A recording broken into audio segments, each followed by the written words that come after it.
Oke, assalamualaikum warahmatullahi wabarakatuh. Selamat pagi teman-teman semuanya. Pagi ini kita kuliah Business Model Development ya. Hari ini pertemuan yang ke-12 ya. Sebelum saya mulai, saya setting dulu quiznya. Ini sampai tanggal 20 ya quiznya. Oke, saya udah kan di minggu kemarin saya setting.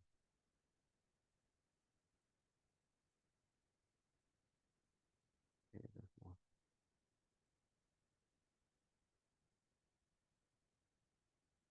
Quiznya saya buka sampai tanggal 20, quiz 12. Silakan Anda kerjakan ya. Kemudian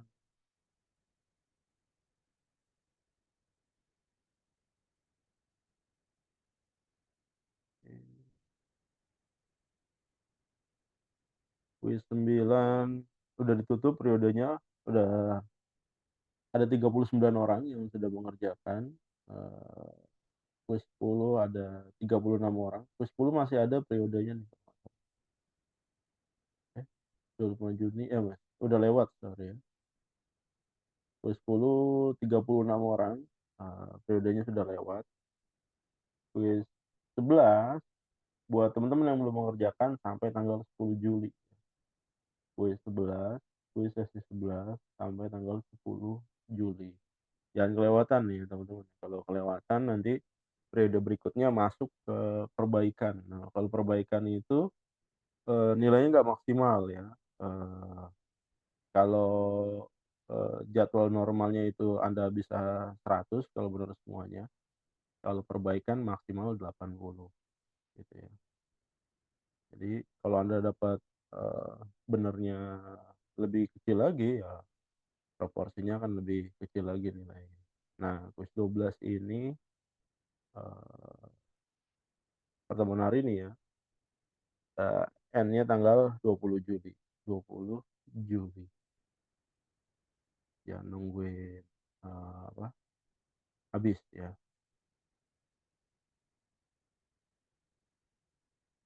Oke, ini materinya, sudah kelihatan ya. Pertemuan hari ini pertemuan ke-12, kita bicara tentang protecting, eee, diri Anda dan bisnis Anda gitu ya. Eee, Banyak orang yang mungkin kita salah satunya mungkin ya, mungkin karena, eee, boring gitu ya dengan aktivitas day to day gitu. Kalau Anda biasanya bekerja tiap hari, berangkat pagi, pulang sore, berangkat pagi, pulang sore. Biasanya, eee, orang jadi bosen ya, bosen, kepengen punya usaha sendiri. Biar apa? Biar punya, time freedom, kebebasan waktu. Kebebasan waktu yang Anda bisa atur sendiri, Anda mau kerja kapan aja, terserah Anda gitu ya. Tapi banyak yang, punya pikiran seperti itu, tapi nggak punya persiapan ya, buat bisnisnya. Ada yang nekat gitu, dia belum punya bisnis, udah langsung resign aja kerjaannya. Ada beberapa mahasiswanya juga gitu ya, tapi bukan mindset-nya bukan, eee, usaha gitu ya. Ada mahasiswa-mahasiswa yang, eee, semester-semester akhir gitu, begitu mau lulus, eee, dan begitu lulus ya, begitu lulus, ujian akhir, mereka resign dari pekerjaan yang lama. Dengan harapan, S1 ijazah S1-nya bisa mendapatkan pekerjaan yang lebih baik gitu ya. Tapi ternyata, salah prediksi ya, belum belum dapat kerjaan baru dia udah keburu resign dan ternyata applying kerjaan baru lebih susah gitu ya.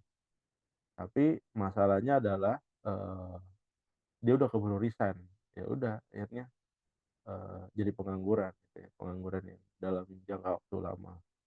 Eee, Sama juga Anda dengan bisnisnya, kalau Anda udah bosan dengan dunia kerja yang mewajibkan Anda 9 to 5 ya, atau 8 to 4 gitu, atau apalah dari pagi ke sore gitu ya. Eee, Jangan langsung lepas, pekerjaan Anda. Kalau Anda mau bisnis, lepasnya pelan-pelan gitu ya. Anda bisa jalan redundant, eee, pekerjaan dan juga bisnis Anda.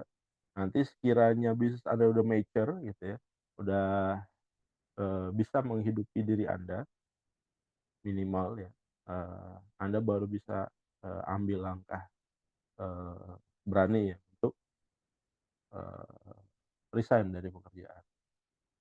Itu juga yang dialamin beberapa teman saya yang, saat ini lebih mantap untuk berwirausaha gitu, awal-awalnya,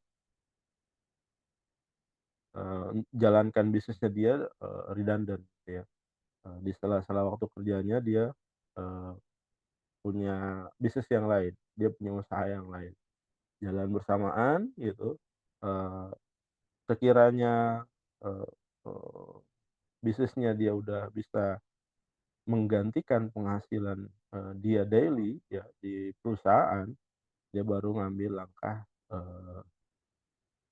untuk resign ya. Tapi kalau misalkan, Anda jalan redundant dan bisnis Anda, eee, tidak terganggu dengan pekerjaan Anda daily, ya nggak perlu resign ya, Anda bisa jalan redundant. Jadi dari usaha Anda bisa, ya dari pekerjaan juga dapat. Tapi kalau Anda mau nyari time freedom-nya, Anda bisa resign saat bisnis Anda udah berjalan, ya. Jangan sampai baru ide bisnis Anda udah langsung, mengundurkan diri. Nah itu biasanya tantangannya, challenge-nya lebih lebih berat lagi ya teman-teman. Nah ini pendahuluannya, protecting you and your business ya. Jadi, bisnis itu Anda harus punya mental ya, mental mental usaha gitu ya. Mental usaha itu, eee, harus selalu berpikir ya, kalau bahasa di lapangannya harus selalu putar otak.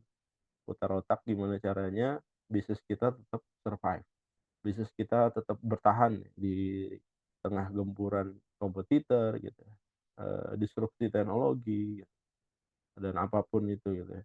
Eee, Anda harus tetap, melakukan inovasi. Inovasi itu sangat penting ya, apalagi Anda yang berbisnis, eee, mau bisnis apapun ya, apalagi Anda bisnisnya makanan ya, kuliner gitu ya, eee, yang bergantung pada, lidah dari, pengunjung Anda atau, eee, yang berkunjung ke restoran Anda gitu. Kalau dia ngerasain makanan itu aja dan nggak ada pembaharuan, ya one day dia akan coba the next restaurant ya, bisa tetangga restoran Anda dan segala macam. Kalau dirasa kompetitor Anda lebih enak atau lebih bagus pelayanannya sedikit ya, maka mereka akan berpindah. Nah, bisnis apapun juga sama gitu, kita harus, melakukan inovasi agar apa, agar, bisnis kita tetap punya nilai, competitive advantage ya, competitive advantage, agar, bisa tetap bertahan ya, eee di tengah gempuran, eee, teknologi ya. Oke, pendahulunya, nah ini ya, kalau Anda mau menjalankan bisnis sendiri gitu ya, maka berpikir nggak ada lagi tuntutan pekerjaan yang, nggak masuk akal ya, yang membuat Anda stres gitu ya. Nggak ada lagi anxiety atau kecemasan gitu ya, tentang, kehilangan pekerjaan dan segala macam. Kemudian di satu sisi itu benar gitu ya, tapi, ternyata gitu ya, eee, dengan Anda memiliki usaha gitu, itu tuh nggak menghilangkan itu sebenarnya. Kecuali bisnis Anda gitu udah stabil gitu, udah stabil, kemudian udah running by itself gitu ya, udah jalan sendiri gitu ya, nggak diapa-apain udah jalan, udah running, income-nya udah stabil dan segala macam. Nah itu mungkin Anda nggak perlu pusing-pusing lagi, gimana cara mengembangkannya. Tapi kalau di luar itu Anda tetap harus, eee berpikir ya, ada tekanan ya. Contohnya apa? Sorry, contohnya apa? Tekanannya Anda kehilangan sistem pendukung, rekan kerja gitu. Kemudian sukses atau gagal tergantung dari diri Anda gitu, karena Anda yang usaha, sukses atau gagalnya bergantung pada Anda. Beda dengan Anda bekerja di perusahaan orang lain gitu ya. Boleh jadi Anda gagal, eee di tempat kerja Anda, tapi rekan Anda berhasil. Nah, Anda ikut ikut keberhasilan rekan Anda. Karena ada rekan Anda masih tetap bisa gajian. Karena ada atasan Anda masih tetap gajian. Perusahaan Anda masih tetap eksis gitu. Tapi kalau usaha sendiri beda gitu ya teman-teman. Anda nggak perform, Anda apa, eee, nggak produktif ya berarti Anda nggak menghasilkan. Boleh jadi di bulan itu Anda rugi Mas, tidak menghasilkan sesuatu dan malah, rugi gitu ya. Dan mungkin juga ada banyak keputusan-keputusan yang sulit gitu ya. Eee, Namanya usaha pasti fluktuatif dia, kadang naik, kadang turun gitu ya. Kadang omsetnya besar gitu ya, kadang, eee, tipis gitu, atau malah nggak ada sama sekali, atau malah bisa Anda nombok buat operasional. Nah itu, eee, kita perlu keputusan-keputusan yang memang, eee, sulit gitu ya, sulit untuk diambil, tapi itu bisa menyelamatkan bisnis Anda. Kemudian tekanan keuangannya lebih besar lagi gitu ya, karena ada apa? Karena ada cost operasionalnya, eee, ada capex, ada OpEx-nya dan segala macam ya. Anda harus bayar gaji karyawan, Anda harus, eee, bayar, biaya sewa kantor gitu, Anda harus bayar listrik, Anda harus bayar cloud, oh macam-macam gitu ya. Kemudian, Anda cenderung melakukan segalanya, bekerja dalam bisnis Anda menyediakan produk atau layanan yang dan menangani penjualan, pemasaran, admin, keuangan, rekrutmen, dan sebagainya. Jadi beda dengan dunia kerja Anda yang udah spesifik gitu ya. Anda, doing task satu sektor aja gitu, atau satu, unit aja gitu. Tapi kalau di bisnis Anda ngelakuin semuanya gitu. Saran saya gitu bagi Anda yang Anda masih belum muda gitu ya, mungkin masih, belasan atau 20-an mungkin ya, atau beberapa ada yang, di bawah 20, heeh. Kerja di tahap-tahap awal itu, lebih baik Anda, jangan masuk ke instansi besar ya. Karena apa? Karena, pengalamannya sedikit. Biasanya kalau instansi-instansi besar, eee, tiap skop pekerjaannya udah ada tanggung jawabnya masing-masing. Beda halnya dengan, perusahaan-perusahaan yang baru merintis gitu ya. Boleh jadi Anda megang, lebih dari satu tas gitu ya, tasnya lebih banyak. Dan itu juga melatih Anda untuk one day misalkan Anda mau, buka bisnis, eee, dengan pengalaman bekerja di perusahaan kecil dan Anda memegang beberapa task gitu ya, beberapa pekerjaan, mungkin Anda megang HR-nya juga, megang finance-nya juga, megang sales-nya juga. Anda jadi punya pengalaman, oh one day, eee, kalau buka bisnis seperti ini. Bedanya apa? Kalau, Anda bekerja perusahaan kecil dan juga Anda yang langsung membuka bisnis, bedanya kalau Anda bekerja di perusahaan kecil gitu ya, Anda ngelakuin salah-salah dikit itu, masih kebantu sama owner-nya. Anda masih tetap bisa gajian, Anda masih Anda bisa dapat tutorial dari, owner-nya dan dari, senior staff yang ada di sana gitu. Itu, keuntungannya gitu. Tapi kalau Anda di bisnis begitu terjun dan Anda megang banyak task dan Anda nggak siap dan Anda gagal melakukan task Anda, pekerjaan Anda gitu karena gagal, ya resikonya adalah bisnis Anda tutup, gitu. Eee, Pengalaman saya awal kerja di perusahaan-perusahaan kecil, eee, bahkan, ada beberapa 1, 2 perusahaan, saya di perusahaan besar, saya merasa nggak nyaman ya. Karena apa? Karena terlalu terbatas, tasnya cuma lingkup itu aja gitu, skopnya terlalu kecil. Karena mungkin waktu awal pekerjaan, saya sudah terbiasa mengerjakan, yang lebih banyak gitu. Begitu masuk di perusahaan besar, skopnya terlalu kecil dan masuk dari pagi sampai sore gitu ya. Dan itu membuat boring gitu, ngebuat, apa, ngebuat kita bosen, ngelakuin hal yang itu-itu aja dan skopnya itu-itu aja gitu dan terlalu kecil gitu.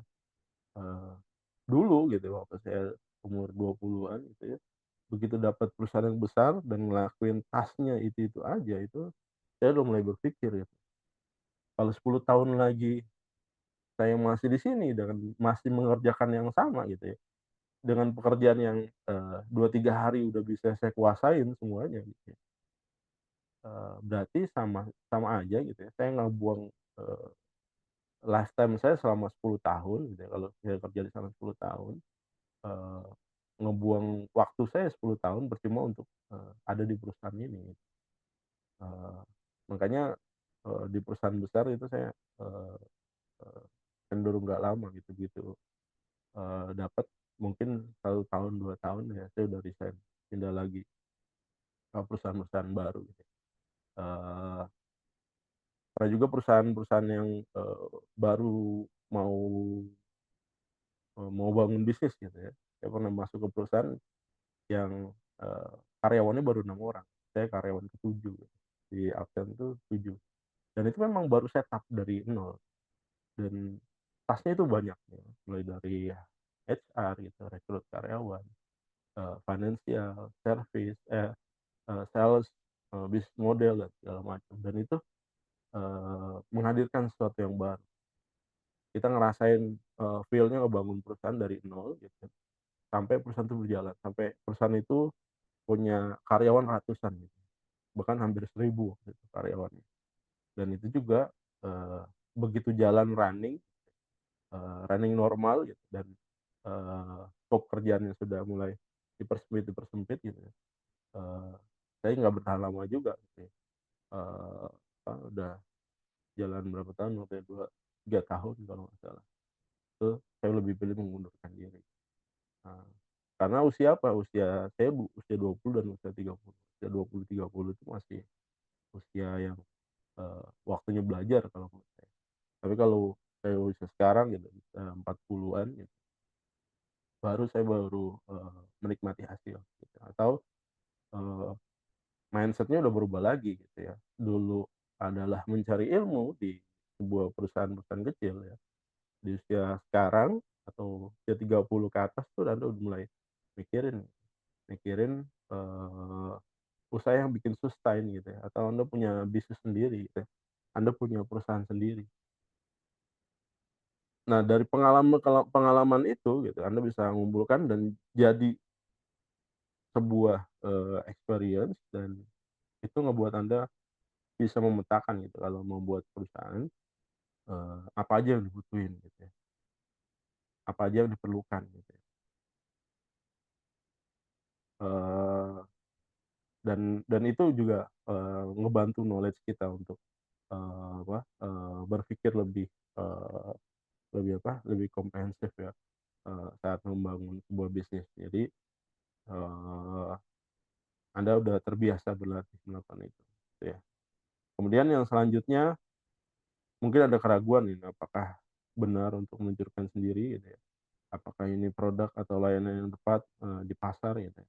Siapa sebenarnya pasarnya, bagaimana bisa menjual. Nah itu, saya dapetin pengalaman itu gitu ya waktu, setup bisnis baru gitu, setup perusahaan baru. Pasarnya seberapa besar, marketnya seberapa besar gitu ya. Eee, jadi kelihatan gimana caranya meng-capture market gitu, eee, jadi kelihatan ya. Saya basic-nya orang teknik gitu ya, S1 saya elektro, S2, IT gitu ya. Tapi begitu masuk ke perusahaan, nanganin bisnis juga gitu ya. Bicara tentang financial model juga, jadi saya banyak mengetahui juga tentang, gimana accounting, pencatatan gitu ya, gimana, bikin projection, eee, bisnis model projection dan segala macam. Kemudian, apakah mungkin mendapati diri Anda bekerja lebih lama daripada yang, Anda lakukan sebelumnya dan pada awalnya setidaknya menghasilkan, lebih sedikit uang? Nah ini memang, dilema gitu kalau misalkan Anda, sekarang bekerja sebagai pegawai negeri gitu ya, PNS itu, eee, ya aktivitasnya seperti itu gitu ya, heeh. Tapi tergantung dari, eee, mindset dan, apa, passion masing-masing gitu ya. Kalau memang, eee, ada beberapa orang yang sukanya, nggak suka challenge gitu ya, nggak suka sesuatu yang baru, nggak suka sesuatu yang menantang, dia lebih suka melakukan suatu, daily activity-nya itu-itu aja gitu. Eee, dan kehidupannya maunya yang stabil gitu ya, mungkin, bekerja di perusahaan besar gitu ya, itu lebih, menguntungkan atau menjadi pegawai negeri itu lebih. Tapi kalau ada dari Anda yang suka challenge gitu, yang nggak suka, kegiatan yang monoton gitu, nah itu, boleh coba untuk, apa, mengembangkan knowledge Anda supaya apa, supaya, eee bisa lebih menghasilkan gitu ya. Oke, kita lanjut. Nah ini managing your stress dan ketakutan ya. Me-manage, tingkat stres Anda dan ketakutan kita gitu, kecemasan gitu. Ada beberapa orang yang, eee, sebelum bisnis gitu, dia udah cemas, laku atau enggak gitu, eee, ada customer-nya atau enggak, jangan-jangan saya buka bisnis gitu ya, nggak ada yang jadi customer gitu ya, nggak ada yang beli. Nah ini, eee, di beberapa orang itu, eee, sudah mengalami ini gitu, kalah sebelum bertanding gitu ya, dia belum terjun, melakukan sesuatu tapi udah merasa, "Ah, gue nggak sanggup kayak gitu." Akhirnya dia nggak ngelakuin sesuatu. Nah, orang-orang seperti ini, eee, nggak cocok gitu ya kalau masuk ke dunia bisnis dan dibikin usaha gitu. Jadi ini kecemasan itu penyakit mental dan dapat diakibatkan oleh stres gitu ya, di mana gejalanya berlanjut setelah, ancaman awal hilang. Jadi pikiran berkembang, "Entar kalau nggak laku gimana? Kalau, eee, sisa gimana?" Itu berkembang berkembang berkembang akhirnya menggunung gitu ya. Akhirnya dia nggak ngelakuin apa pun gitu. Bahkan kalau ada yang lebih parah gitu ya, untuk keluar rumah pun, dia nggak berani. Ada yang, memiliki kecemasan ya, untuk tidur malam pun nggak berani. Karena apa? Dia takut nggak bangun lagi waktu waktu, tidur gitu ya. Begitu tidur malam, begitu pagi dia nggak bangun, dia takut. Yang terjadi apa? Kecemasan itu, dikembangkan oleh pikirannya sendiri gitu ya. Yang terjadi dia nggak tidur gitu, tiap malam dia nggak tidur. Kalau tidur minta dijagain, minta dipegangin gitu. Nah itu, eee apa, kecemasan. Ini, muncul tanpa pemicu yang jelas, seringkali melibatkan kekhawatiran yang berlebihan tentang peristiwa di masa depan yang mungkin nggak akan terjadi gitu ya. Boleh terjadi, boleh enggak, tapi, possibility-nya mungkin nggak bakal terjadi dan terfokus pada hasil bencana yang tidak mungkin dari peristiwa. Jadi karena dia mikir terlalu berlebihan, akhirnya, eee, apa yang dikhawatirkan itu udah nggak make sense lagi gitu ya, gitu ya. Ini juga, bisa terjadi akibat, apa, ada trauma dan segala macam, sehingga ini kebawa sampai, dia dewasa. Jadi memang pendidikan, waktu kita dari anak-anak gitu ya, kalau nanti Anda punya anak, itu memang harus, eee eee, dididik gitu ya, anak Anda supaya, eee, besarnya nggak memiliki, eee, pikiran semacam ini gitu ya. Karena, orang yang, eee, punya tingkat kecemasan yang tinggi itu, eee eee, nggak bisa survive gitu ya. susah survive-nya, eee, karena kompetitornya Anda nih, di era sekarang mungkin kompetitornya lebih berat, eee, ketimbang saya di era, zaman saya dulu ya. Anda lebih lebih besar challenge-nya gitu, tantangannya pasti lebih besar lagi. Nah, kemudian penting untuk diingat bahwa baik stres ataupun kecemasan bukanlah akibat dari cacat karakter, bukan karena, cacat atau bawaan lahir gitu ya, atau tanda-tanda kelemahan. Stres adalah respon bawaan terhadap ancaman dan kecemasan, yang adalah penyakit ya, nggak berbeda dengan, penyakit jantung, kanker, dan yang lainnya. Ini ada Australian business owner struggle in stress and anxiety ya. Ada 40% business owner, eee, stres terhadap pekerjaan ya. 72% do not speak any help when they are stressed. Jadi diem gitu ya. Ada orang yang tipenya kalau stres, dia diem, ada yang, eee, orang kalau stres dia, banyak melakukan aktiviti, bisa makan dan segala macam. Jadi tipikal orang stres banyak-banyak, macam-macam gitu. 32% are stressed about their business finance-nya. Ada 14% were unsure where to seek, help from ya. Jadi memang, kita harus, menghilangkan kecemasan itu ya, dalam kalau apalagi kalau kita berbisnis gitu ya, eee, kalau Anda banyak, cemasnya gitu ya, banyak takutnya, maka Anda akan disalib oleh kompetitor Anda. Anda akan, ketinggalan gitu, Anda nggak akan ngelakuin sesuatu, bahkan mungkin bisnis Anda akan jalan di tempat.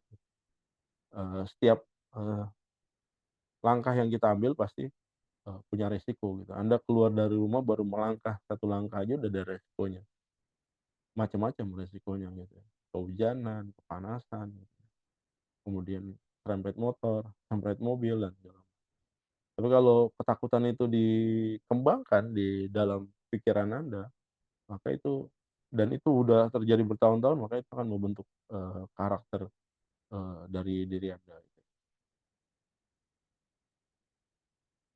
Nah ini, fight or flight ya, stand your ground, defend your position, attack, dig in, preserve gitu ya, atau give way, retreat, discard, remove yourself, give up, move on gitu. Atau Anda akan selalu, lari gitu ya dari kenyataan ya, atau Anda sebagai petarung yang kuat gitu ya, eee, jatuh bangun lagi gitu ya.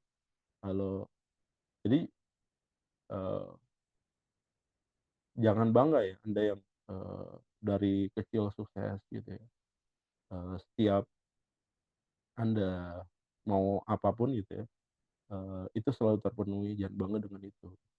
Biasanya, kalau dibandingin misalkan orang yang, sering gagal dari kecil gitu ya, sering gagal, nggak pernah juara kelas gitu ya, atau mungkin pernah tinggal kelas beberapa kali gitu. Boleh jadi nanti saat dewasa, eee, orang-orang yang sering gagal ini lebih tough gitu ya, lebih jiwa fight-nya itu lebih tinggi gitu. Orang yang justru banyak prestasinya dari kecil gitu ya, begitu besar ternyata, eee jadi loser gitu, jadi pecundang ya. Begitu kalah, begitu nggak tercapai apa yang diinginkan, dia langsung down dan nggak mau ngelakuin lagi.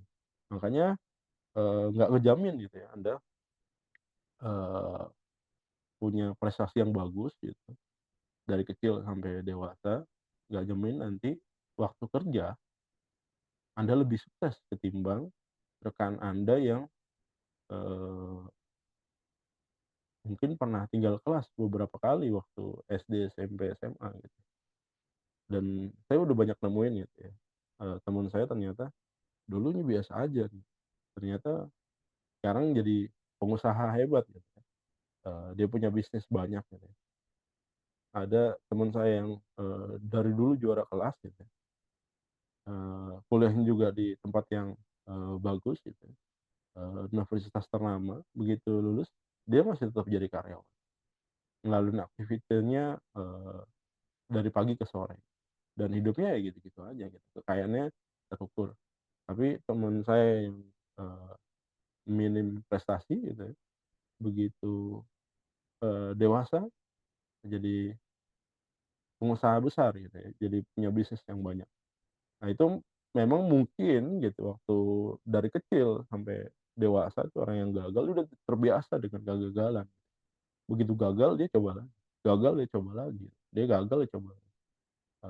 Tapi kalau Anda yang udah terbiasa sukses gitu ya, dari kecil ya, Anda, eee, mau apapun, terlaksana gitu ya, begitu dewasa, begitu gagal Anda akan, eee, down gitu. Begitu Anda masuk di perusahaan gitu ya, dan udah ngerasain posisi yang enak gitu ya, padahal kalau Anda ngelompat ke tempat yang lain mungkin akan lebih, besar lagi gitu ya, apa yang Anda dapatkan. Tapi karena memang Anda nggak terbiasa untuk, trial and error gitu ya, Anda nggak terbiasa dengan tantangan itu yang menyebabkan Anda nggak akan move gitu ya, Anda akan di situ aja. Mau jabatan Anda, 10 tahun staff aja gitu, 20 tahun staff aja, ya udah Anda akan ngelakuin hal itu aja tuh, buat ngelangkah keluar dia nggak berani, gitu ya.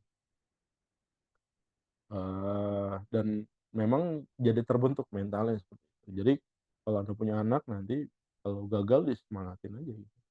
Jangan nuntut dia selalu berhasil, pasti, eee, namanya kehidupan itu ada kadang gagal, kadang, berhasil. Apalagi bisnis gitu. Bisnis itu kadang gagal, kadang berhasil gitu. Yang berhasil pun suatu hari akan turun gitu.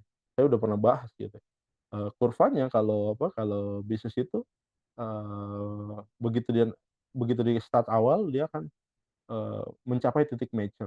Kalau udah dia mature gitu, maka yang terjadi apa, kalau nggak ada inovasi dari bisnis Anda, maka bisnis Anda akan down, akan drop. One day pasti akan drop. Google lah katakanlah sekarang ya, the big business in the world gitu ya. Kalau dia gini-gini aja gitu, dia nggak berkembang, maka suatu hari dia akan down, suatu hari dia akan drop. Sama, waktu dia ngalahin Yahoo dulu waktu di awal. Ini tanda-tandanya udah kelihatan gitu ya, eee bisnisnya Elon Musk ini udah mulai growth gitu ya, dan orang, eee, lebih ngelirik ke sana gitu ya, dari sisi, kemajuan teknologinya. Once Elon Musk mungkin nanti masuk ke bisnis yang sama seperti Google dan bisa, menghadirkan, eee, ad competitive advantage ya buat customer-nya, maka bukan nggak mungkin, existing customer dari Google akan beralih semuanya, dan itu jadi kiamatnya Google. Once dia kiamat, begitu dia coba bangkit, kalau udah ketinggalan jauh udah selesai gitu. Waktu dulu, Yahoo juga gitu ya, Yahoo dulu, di zaman saya di era tahun 90-an, Google itu kan muncul di 90-an akhir lah, 98, 90-an itu, eee, eranya Yahoo. Yahoo Messenger tuh udah siapa yang mau ngalahin Yahoo Messenger? Kayak sekarang mungkin eranya WhatsApp gitu ya.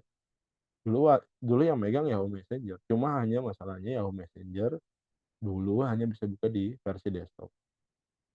Begitu masuk ke eranya BlackBerry udah mulai tergerus dia. Begitu masuk Google kehantam, selesai bisnisnya. Sekarang masih ada nggak? Masih. Apakah jadi leader? Enggak, gitu ya. Dulu orang mau search sesuatu gitu ya, nyari, eee, topik gitu ya, nyarinya di search engine-nya Yahoo gitu. Nyarinya di search engine-nya dulu ada namanya AltaVista ya, sebelum Google. Google itu pendatang baru tuh di tahun 2000 tuh, orang begitu muncul Google, apa gitu, positifnya dia hanya ada, di screen gitu ya, orang cuma ngetikin keyword-nya aja gitu, bedanya dia dengan Yahoo. Kalau Yahoo kita buka search engine-nya udah muncul tuh banyak, udah kayak ada buka detik.com gitu ya, saking banyak ads-nya gitu ya, itu nyebabin, waktu loading buka, page-nya Yahoo itu takes time gitu ya.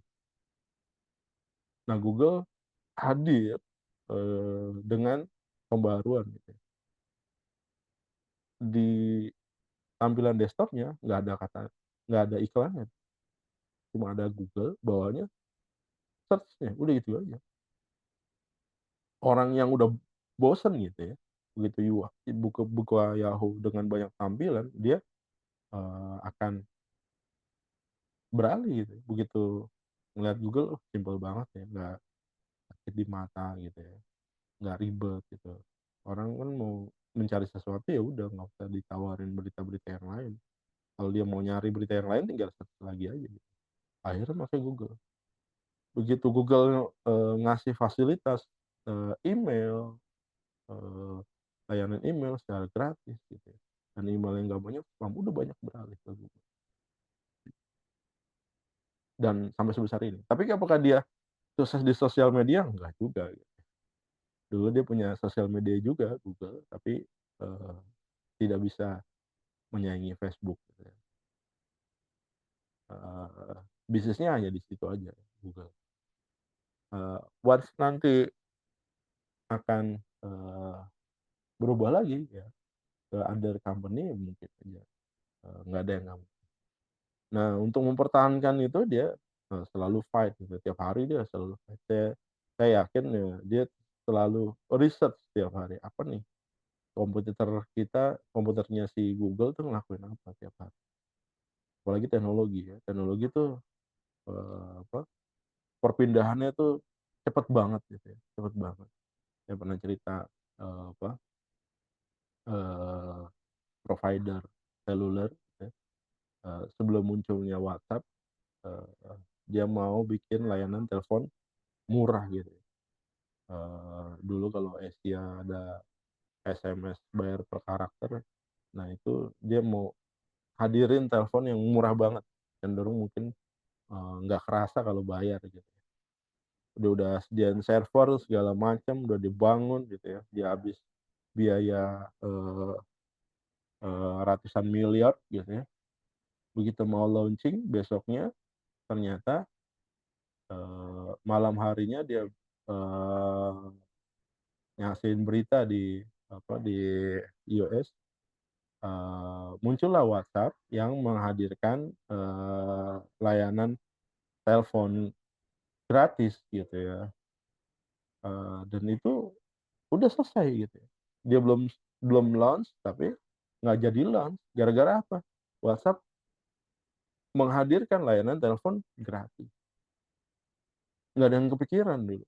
Dulu cuma ada Skype gitu ya, Skype itu dengan metode, apa, video call gitu kayak WhatsApp punya, tapi dia berbayar. Tapi begitu muncul WhatsApp dengan, yang gratis, oh udah, selesai semuanya. Oke,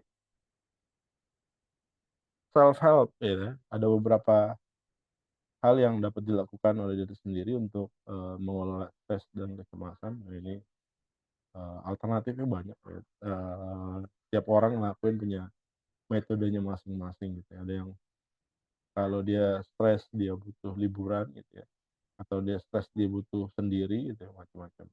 Nah ini salah satu option aja gitu, bernapas dalam-dalam. Ya ini Anda bisa, lakukan sendiri ya, nanti Anda bisa baca. Ini berlatih perhatian ya, oke, atau bisa, mendengarkan musik. Kalau Anda yang, muslim bisa mendengarkan, murotal gitu ya, pengajian dan segala macam. Juga bisa mengelola, recovery ya, apa, kecemasan yang kita, dapati gitu ya. Kemudian olahraga teratur ya, kemudian jalan-jalan di, udara yang segar gitu, banyak yang makanya beberapa orang memilih untuk apa, untuk liburan gitu ya, untuk vacation gitu. Atau yang ketiga buat jurnal, ini bisa juga berupa brain dump, mendokumentasikan apa yang, berjalan baik setiap hari serta apa yang tidak berjalan baik. Kalau dulu, mungkin orang menulis di diary gitu ya, atau orang, eee, di era tahun 90-an dia, blogging gitu ya. Oke,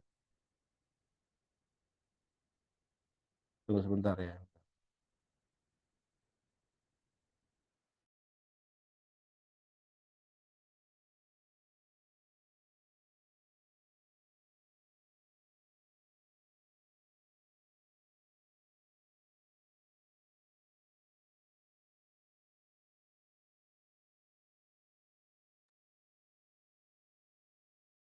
Oke, sorry ganggu bentar.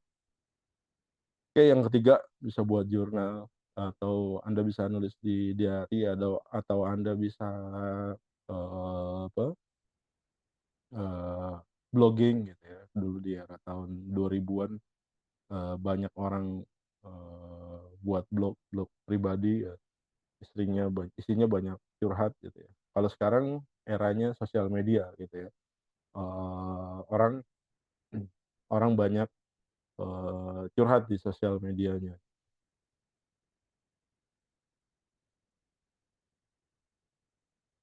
Ini ada makanan baik ya, pembuatan catatan harian, kemudian hindari mengobati diri sendiri dengan, eee, perbuatan yang menyimpang. Ada beberapa orang yang stres dia ke alkohol atau stres dia merokok gitu ya. Itu kebiasaan, kurang baik ya teman-teman ya. Jadi saran saya jangan jangan mengambil ke arah sana gitu ya, karena ada banyak banyak pilihan gitu. Oke, ini tidur yang cukup ya, ini bisa juga mengelola stres Anda gitu. Jangan mengerjakan akun oke, tidur yang nyenyak, rutinitas, daily activity-nya, eee diatur, ditata gitu ya. Sebelum tidur jangan menggunakan electronic device, jangan kebanyakan scrolling, waktu Anda mau tidur, nanti yang menyebabkan Anda akan, apa, eee, susah tidur biasanya, insomnia orang-orang yang susah tidur waktu malam karena begitu di tempat tidur dia masih, scrolling gitu ya. Itu udah banyak penelitiannya. Kemudian tidurnya nyaman, suhunya, tingkat cahayanya juga gitu ya. Ada jam-jam yang memang kita harus recovery sel gitu ya, kalau nggak salah jam 9 sampai jam 1 pagi itu, waktu yang baik untuk recovery sel, syaratnya, eee, pencahayaannya jangan terlalu terang ya di kamar Anda gitu ya, kalau bisa ya gelap gitu, maka recovery sel, diri Anda akan lebih cepat gitu ya, jangan terlalu banyak bergadang gitu, biasanya banyak penelitian yang bilang, eee, orang yang banyak begadang, sel-sel di tubuhnya nggak sempat recovery, akhirnya lebih terlihat lebih tua gitu ya dari umurnya gitu ya. Kemudian, nah ini alternatif aja penyumbat telinga gitu, atau apa, penutup mata dan segala macam gitu. Tapi kalau Anda yang gampang tidur nggak perlu, melakukan melakukan hal ini gitu. Kemudian ada goal setting ya, and achieving the key to, success in business. Ada rumusnya namanya SMART ya, S-nya itu specific, M-nya itu measurable, A-nya itu attainable, R-nya itu relevan, T-nya itu time based ya. Spesifik, sederhana kedengarannya ya, tujuan Anda harus spesifik, untuk Anda dan bisnis Anda. Pikirkan tentang apa yang perlu Anda lakukan untuk memajukan bisnis. Jadi, eee, Anda Anda pikirkan gini, apa yang bisa memajukan bisnis Anda, misalkan, apa, target-target, eee, di kuartal berikutnya, nambah labanya berapa persen, segala macam. Dan saran saya jangan terlalu eee, tinggi ya menetapkan. Jadi kita harus, realistis juga. Waktu bisnis itu kita harus realistis kalau emang marketnya udah nggak kondusif gitu, marketnya udah nggak memungkinkan, ya saran saya Anda nggak perlu masuk ke bisnis itu gitu. Cari bisnis yang marketnya masih ada gitu, atau bisnis yang punya unique market gitu. Biasanya kalau unique market itu dia lebih, bertahannya lebih lama gitu ya. Eee, Dulu saya pernah ajakin teman saya buka, perusahaan, seperti Gojek gitu ya. Kalau menurut saya marketnya udah nggak ada gitu ya, marketnya udah kemakan, sama promo-promo. Kalaupun kita buka bisnis di sana, ya yang terjadi akan bleeding. Bleeding tuh berdarah-darah gitu ya, uang kita akan habis. Jadi percuma aja untuk bisnis-bisnis kayak gini, baiknya ditinggalkan ya, cari, bisnis yang lain yang memang keuntungannya real. Anda bisa sambil lihat mendingan jual, eee, teh manis pinggir jalan ya, kelihatan gitu, margin-nya kelihatan tiap hari gitu ya.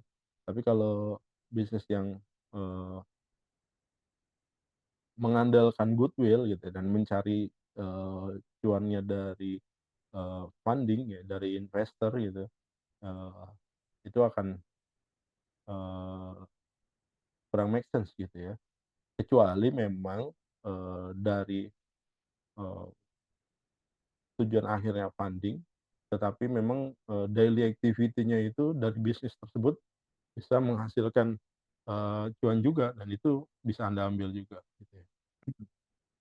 Yang kedua measurable, terukur, bagaimana Anda akan mengukur kesuksesan Anda, ini mungkin, berupa peningkatan jumlah produk yang dijual dan jumlah, bisnis baru yang Anda amankan. Apapun yang cara yang Anda pilih penting bagi Anda untuk dapat, melacak hasil dari penetapan tujuan. Jadi diukur market value-nya, jadi begitu Anda turun di sebuah bisnis, market value-nya masih ada apa enggak gitu ya. Kayak sekarang Anda jualan barang gitu ya, di kantin Inaba, market value-nya ada apa enggak gitu. Mahasiswanya, ada berapa banyak nih yang kuliah gitu ya. Jangan sampai misalkan, yang jualan banyak gitu ya, mahasiswanya nggak ada yang kuliah, nggak ada yang datang, maksudnya kebanyakan online semuanya. Nah itu juga jadi, eee eee, bisnis yang nggak make sense. Nah kalau nggak make sense gitu sebenarnya nggak perlu dijalankan. Anda, eee, cukup menjalankan yang make sense aja gitu ya, market value-nya ada gitu ya, dan porsinya, masih ada gitu untuk Anda masuk, maka Anda masuk ke bisnis tersebut. Kalau Anda ukur ternyata, eee, sudah tidak ada marketnya gitu dan untuk penetrasi ke dalam bisnis tersebut, cost-nya terlalu besar gitu, saya rasa nggak perlu masuk ke bisnis yang kayak gitu gitu. Jadi buang-buang waktu dan, buang waktu, tenaga, pikiran, dan juga dana. Ini SM, kemudian achievable ya, tujuan yang Anda tetapkan harus cukup, menantang untuk memberi Anda sesuatu, yang dapat untuk diperjuangkan gitu. Tapi, harus make sense juga gitu ya. Karena, eee, kalau Anda nggak bisa me-maintain, kegagalan, eee, saran saya jangan, kasih target yang terlalu optimis gitu ya. Khawatirnya begitu Anda nggak achievable gitu, maka, ngebuat, eee, apa, daya bisnis Anda gitu jadi berkurang atau Anda udah nggak mau berjuang lagi gitu ya. Baru baru start Anda udah mulai kendor, udah mulai ogah-ogahan atau udah mulai malas, ya. Tapi kalau Anda yang memang, suka ya, suka tantangan dan segala macam gitu ya, sah-sah aja Anda membuat ekspektasi yang besar gitu. Harapannya itu dapat memicu, adrenalin bisnis Anda gitu ya. Tapi memang, jiwa usaha itu, harus banyak dipupuk juga dengan apa, nilai-nilai kesuksesan gitu ya. Jadi, saran saya yang apa, yang make sense saja. Karena begitu kita achieve target, yang kita tetapkan gitu ya, itu akan memacu diri kita untuk, eee, berjuang lagi lebih lebih tinggi lagi gitu ya. Tapi kalau di awal Anda udah pasang target yang udah nggak make sense, begitu nggak kecapai maka langkah berikutnya Anda nggak akan ngelakuin sesuatu, biasanya kayak gitu. Nah ini relevan, harus relevan yang tadi saya bilang, harus make sense gitu ya. Paling nggak tujuan tersebut mencerminkan satu atau lebih dari nilai inti perusahaan untuk memastikan kegiatan usaha memberikan hasil yang diharapkan gitu ya. Yang kelima adalah time bound goals ya, T-nya time base ya, memetakan skala waktu untuk mencapai tujuan Anda sangatlah penting gitu ya. Nggak ada yang, menandingi tenggat waktu yang membuat Anda fokus pada, tugas Anda. Jadi harus ada time base-nya. Jadi, 3 bulan ke depan Anda harus mencapai apa. Nah itu, harus Anda target ya. Apalagi umur Anda lah gitu ya, nggak usah harus bisnisnya, di umur Anda gitu ya. Eee, Anda, targetnya gitu kalau Anda bekerja, manajer di umur berapa gitu ya. Dulu saya 28 tahun udah jadi eee, kepala divisi, saya udah kepala bagian, 28 tahun. Jadi Anda harus tetapkan target-targetnya gitu ya. Jadi di umur sekian, saya harus sudah punya pengalaman bangun perusahaan, ya. Di umur sekian saya harus ada menginjakkan kaki misalkan di perusahaan besar gitu. Di umur sekian harus begini, di umur sekian harus begini. Nah itu harus ada target-target. Kalau Anda terlena dengan, activity Anda yang daily gitu dan, itu flat, apa, eee, posisinya maka, eee, bukan nggak mungkin kehidupan Anda akan gitu-gitu aja.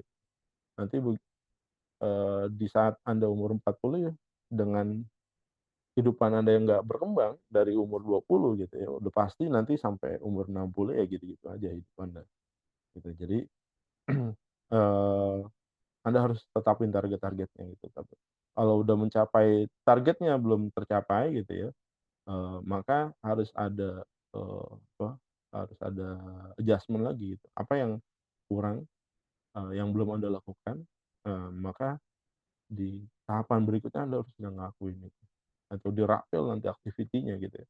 Sama kayak kuis juga gitu ya, "Oh Anda belum ngerjain kuis 3 nih," gitu ya. Di kuis 4-nya atau kuis berikutnya misalkan udah ditutup ya, berarti nanti Anda ikut perbaikan. Tapi kalau Anda ikut perbaikan, maka nilai Anda harus benar semuanya untuk mendapatkan nilai 80 gitu. Jadi harus ada begitu Anda fail di satu sisi gitu ya, Anda harus tetapkan target yang maksimal tuh untuk mengejar posisi tersebut agar apa? Agar Anda nggak ketinggalan dari teman-teman Anda gitu ya. Oke, teman-teman ada yang mau ditanyakan, materi hari ini? Silakan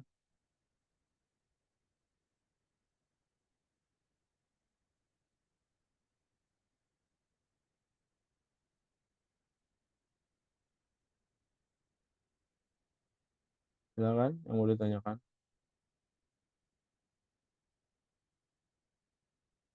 Oke, nanti di pertemuan ke-14 ya, saya akan sharing satu bisnis saya, eee, yang saya develop dari awal gitu ya.